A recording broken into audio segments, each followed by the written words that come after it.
Bien, tenemos un cilindro que rodea a un filamento recto que tiene una carga uniforme, como indica la figura. La longitud de este filamento es de 7 metros. Como hemos anotado aquí, la L minúscula, 7 metros. La carga es positiva, su valor es 2 microcoulombios.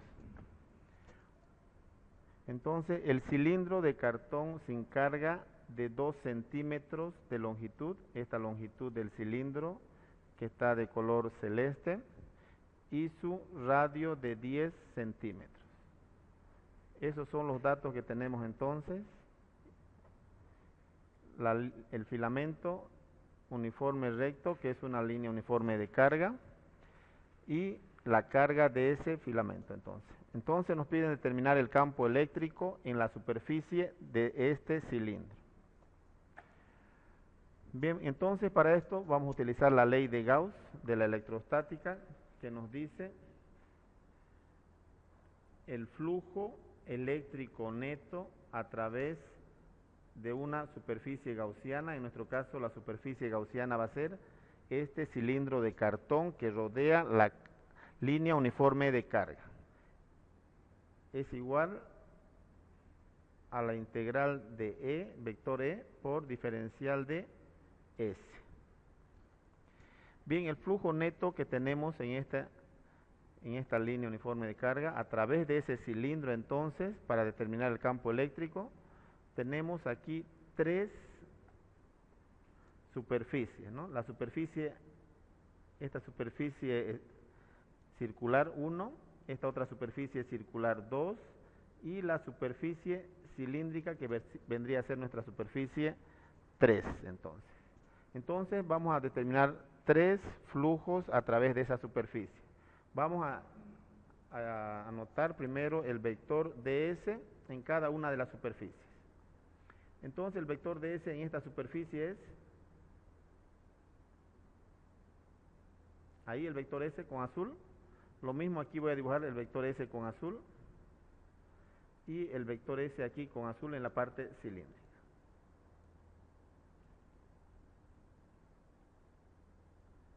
Este es el vector ds con azul, este también es el ds y este también. El vector campo eléctrico en nuestro caso,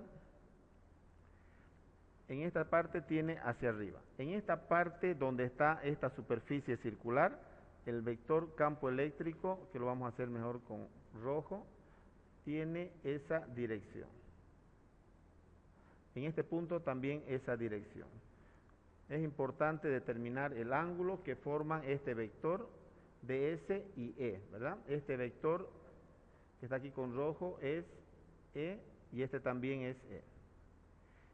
¿Qué ángulo formarían S y E que nos interesan del flujo eléctrico? Aquí un ángulo recto de 90 grados, aquí también un ángulo recto de 90 grados y aquí el ángulo es, como los dos son paralelos, es 0. Bien, bien. Entonces el flujo neto va a ser igual a E por S1 por la superficie total 1 por el coseno del ángulo que forman los dos vectores. En este caso es 90 grados para la superficie 1, más E por la superficie 2 por el coseno del ángulo que forman los dos vectores en la superficie 2 es 90 grados, más en la superficie cilíndrica es E, el campo eléctrico que estamos buscando, por la superficie cilíndrica S3 por el coseno de ángulo que forman los dos vectores, en nuestro caso son paralelos. Por lo tanto, el ángulo es 0. Utilizando entonces la ley de Gauss, el flujo. Este término se hace 0, este término también se hace 0 porque el coseno de 90 grados es 0. Bien, y el flujo neto para nuestro caso vendría a ser simplemente igual a E por S3, el coseno de 0 es 1, Y la ley de Gauss nos dice que esto es igual a la carga neta dividido entre una constante, que es la constante de permitividad, epsilon sub 0. Bien, ahora vamos a evaluar S3. ¿A qué es igual la superficie S3 de este cartón de cilindro sin carga? Es el multiplicar todo este perímetro por la longitud de ese cilindro. Entonces esto es 2 pi r, que vendría a ser el perímetro multiplicado por su longitud del cilindro de cartón L. Esa es la superficie S3. Bien, aquí también me tengo que calcular la carga neta. Y para hallar la carga neta que está dentro de ese cilindro. ¿A qué es igual la carga neta dentro del cilindro? La carga neta dentro del cilindro, voy a utilizar la densidad lambda. ¿Lambda cómo se define? Lambda es igual a carga entre longitud. En nuestro caso, Q entre L, ¿no? En nuestro caso va a ser la longitud del cilindro. Longitud del cilindro. Eso es lambda. Pero, ¿cuál es la carga neta? Esta es la carga total y esta es la longitud del cilindro, la longitud del filamento. Pero la carga neta no es todo esto. La carga neta simplemente es, o lambda va a ser la carga neta que está dentro de este cilindro dividido entre L.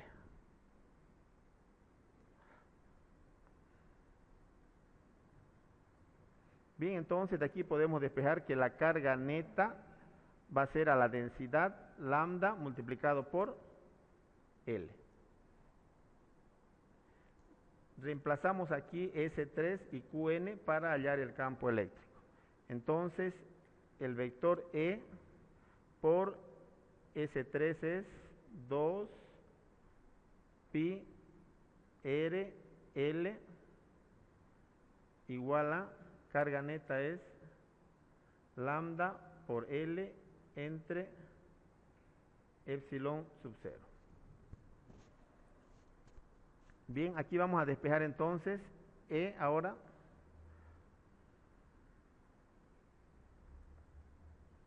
De aquí despejando E vamos a tener que es igual a,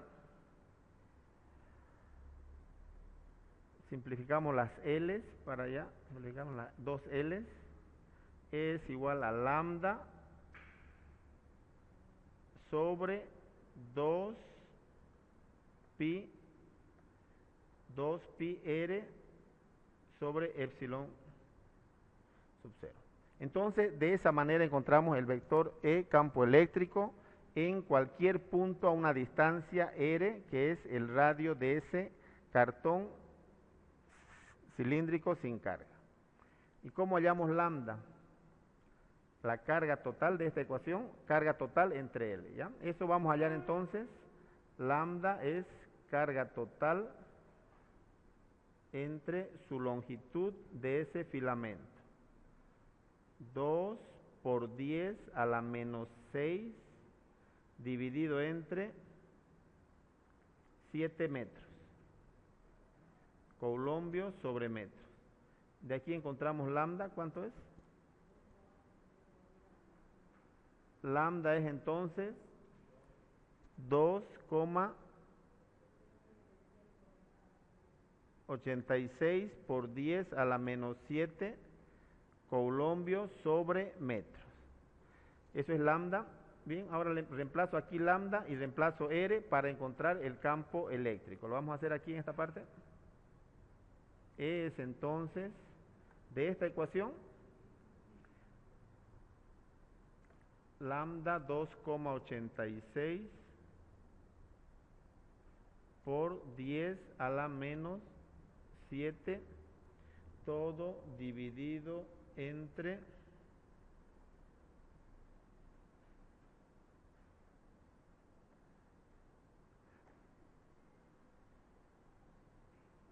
entre 2 por pi,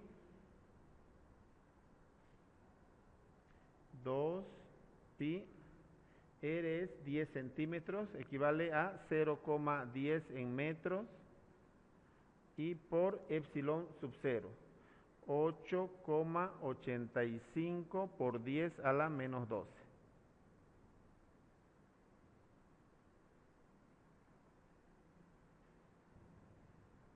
De ahí encontramos el valor del vector campo eléctrico que tiene la dirección saliente de ese cilindro.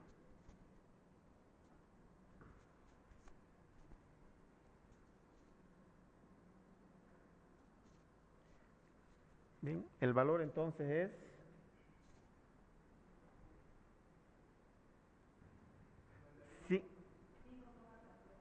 5,14 por 10 a la 4.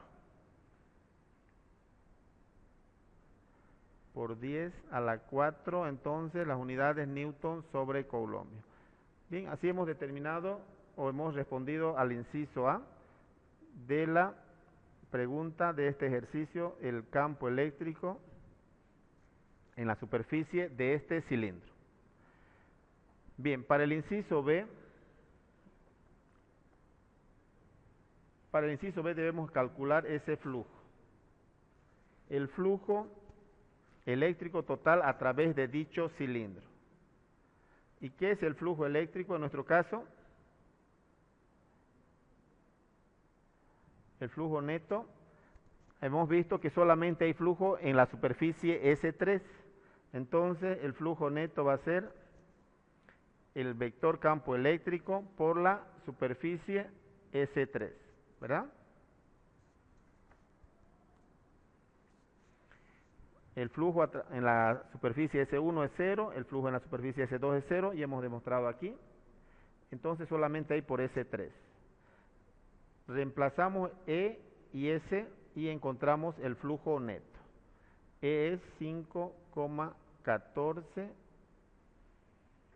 por 10 a la 4 por la superficie S3, como hemos hecho aquí, 2 por pi,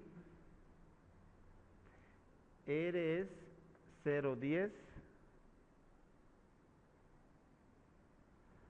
y L, el valor de la longitud del cilindro, la L, 2 centímetros, que equivale en metros a 0,02. Por lo tanto, el flujo neto es solo en la superficie 3. Calculamos el valor en la superficie 3 cilíndrica. El valor es de